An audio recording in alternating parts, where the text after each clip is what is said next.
நான் ஒரு வரலாற்று மாணவர் கூட கிடையாது, ஒரு வரலாற்று ஆர்வலர். அந்த வரலாறை உங்களுக்கு கொஞ்சம் சுவாரஸ்யம் தரக்கூடிய அளவுக்கு அதை ப்ரெசென்ட் பண்ண தெரியும் எனக்கு, அவ்வளோதான்.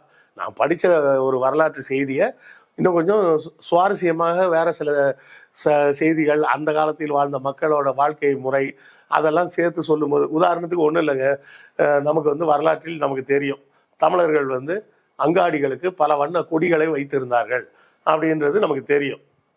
இதை வெறுமனை சொன்னோம்னா மக்களுக்கு டக்குன்னு அது புரியாது.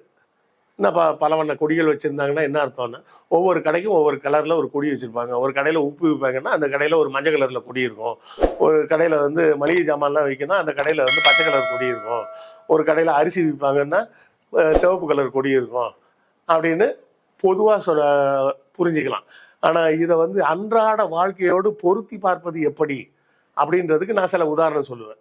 எப்படி சொல்லியிருக்கிறேன்னா, ஒரு தடவை இப்போ நீங்கள் ஒரு புது ஏரியாவுக்கு ஒரு நண்பரை பார்க்க போகிறீங்க. போகிற வழியில் ஏதாவது ஒரு பேக்கரி இருந்ததுன்னா அந்த பேக்கரியில் ஏதாவது ஸ்வீட்ஸ் வாங்கிட்டு போகலாமே அப்படின்னு நீங்கள் நினைக்கிறீங்க. ஆனால் இப்போதைய சூழலில் நீங்கள் என்ன பண்ணணும், அந்த ரோட்டில் அப்படியே போகணும். போய் ஒவ்வொரு கடையாக போர்டாக பார்த்து இந்த இருக்குடா பேக்கரி அப்படின்னு பார்க்கணும். இல்லைனா ஏதோ ஒரு சந்து இருக்குது, அதுக்குள்ளே பேக்கரி இருக்கான்னு போய் பார்த்துட்டு தேடி பிடிச்சி அதுக்கப்புறம் வாங்கிட்டு வந்துட்டு அதுக்கப்புறம் அந்த நண்பர் வீட்டுக்கு போகணும். ஆனால் பழைய தமிழர்களின் முறைப்படி கலர் கலராக கொடி வச்சுருந்தாங்கன்னா எப்படி இருக்கும், நமக்கு தூரத்துலேருந்து வரும்போதே தெரியும். ஆரஞ்சு கலர் கொடினா அது பேக்கரி,